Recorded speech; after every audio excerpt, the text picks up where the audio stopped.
还记得之前那款奶黄月饼吗？留言区想要流心款的留言攒了好长一串。其实2年前我早就配好了流心馅的方子，所有食材都买好了，开始了拍摄教程。可做到一半，爸爸突然住院，一住就3个月，开拍到一半的教程只能暂时搁置。连续2年的冬天都跟病痛搏斗，好在今年爸爸慢慢好起来了。今天终于能把这份迟到2年的流心奶黄月饼带来。我会把视频分开备料和制作上下2集。在开始炒馅之前，记得订阅我，点赞收藏。食谱链接在视频下面，点开标题就能看到了。流心奶黄月饼有3个部分：流心馅、奶黄馅和饼皮。这3个部分对温度都有不同的要求，温度把控是成功的关键。流心馅需要冻硬，所以要先做。首先分离咸蛋黄的蛋白和蛋黄，我们只要蛋黄用米酒清洗蛋黄，洗去粘在上面的蛋白，这样可以去除蛋腥味。你看米酒由清澈变成浑浊就可以了。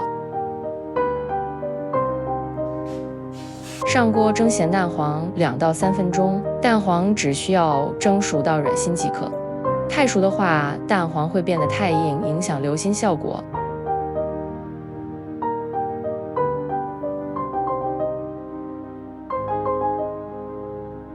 切开看看蛋黄还是软心的。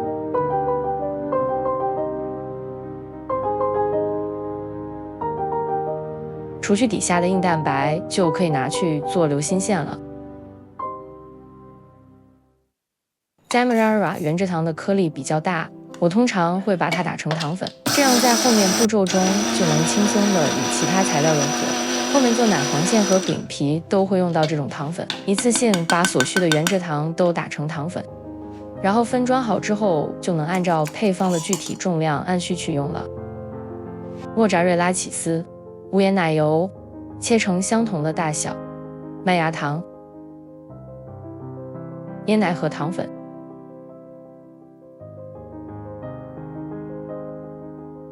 接下来用手持搅拌棒将食材充分搅拌，直到液体变得细腻。这一步可不能马虎，因为搅拌得越均匀，口感就越好。搅拌完成后，使用滤网对液体进行过滤，这可是让流心口感变得丝滑顺口的关键步骤，千万不能省略。过滤好的流心馅就可以装入挤花袋了。将挤花袋的尖端对准硅胶球形冰格，轻轻挤压每个冰格5克液体，装满之后放进冰箱冷冻室，等待它们凝固成型。我会把冷冻室的温度调到摄氏-20以下，如果冷冻不足够硬，会很难脱模。流心奶黄月饼的奶黄馅有别于上次的，我在基础上做了些改动。这次依旧不添加奶粉和即食粉，既要让月饼保持完美形状，口感又要柔软，而且这奶黄馅的香气丝毫不输有奶粉即食粉的，关键就藏在接下来的制作方法里。强烈推荐冰鲜牛奶，它用巴氏杀菌法最大程度保留营养，自带浓郁生牛乳香气，加到馅料里能让奶味更丰富有层次，让整体风味更鲜活。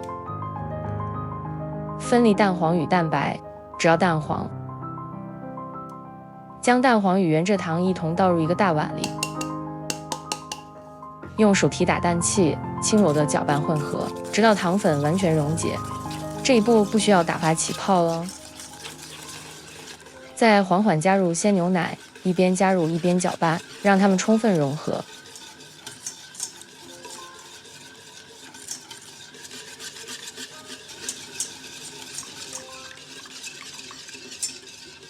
用网筛过滤混合好的淡奶液，将面粉进行过筛，把筛好的面粉倒入一个大盘中，在面粉中间挖一个洞，把蛋黄奶浆分3到4次，加入到装有面粉的大盘里。在搅拌的时候，你可以选择使用打蛋器或搅拌勺。我觉得用打蛋器操作起来会更加轻松，能让面粉和蛋黄奶浆充分融合。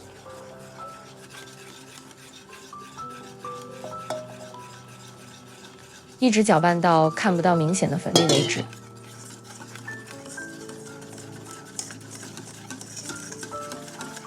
加入我自己做的香草精，奶黄馅经典风味的关键在于奶香、淡香与微甜的精妙平衡，加太多白糖容易甜腻，破坏口感。我的配方里加入纯正麦芽糖浆，它有温润焦香和独特米香，中和甜腻感，丰富风味层次。它的粘性可以粘合其他食材，让馅料绵密、软糯丝滑不松散。它还能锁水保湿，防止奶黄馅冷却后变干硬，保持柔软细腻的口感。淡奶浆最后一次过筛。麦芽糖沉在盘底没关系，等一下加热会很快融化的。将奶油提前置于室温退冰软化成膏状，加入到淡奶壶里。接下来我会用隔水小火加热的方式来处理奶黄馅，将装有淡奶壶的容器放在锅上。注意了，容器不要直接接触到锅里的热水。开始的时候一定要小火，用刮刀轻轻的搅拌。你看奶油慢慢的融化了，就不会油水分离。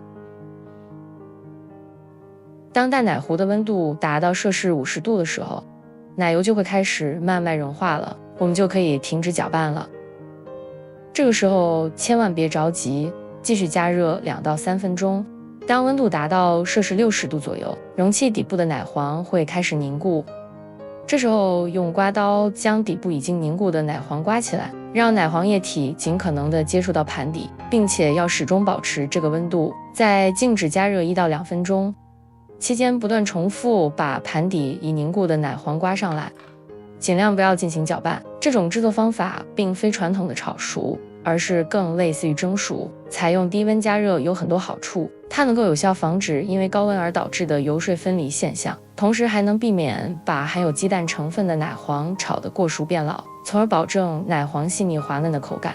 馅料凝固的时间逐渐缩短，你会发现变成固体的奶黄越来越多，液体越来越少，奶黄蒸到完全凝固就可以关火了。要是煮得太软，很难定型包馅，但要是煮过头，口感又不够幼滑细腻。由于不同炉具的火力大小不一样，锅的厚度、食材的分量有差异，所以判断奶黄是否煮熟，真得靠自己多摸索。一般煮个1、2次，你就能很好的掌握其中的诀窍了。离火之后，盘里留有余温，用刮刀再翻拌一下，让奶黄馅更好的粘合在一起，不粘盘能形成形状就是好了。从盘里取出奶黄馅放凉，用保鲜膜包好，放进冰箱，放在不结冰冷藏室，摄氏约4度冷藏1夜。冷藏之后，质地会更加扎实好塑形。下集我们再完成包馅、压模和烘烤的流程，不见不散呀。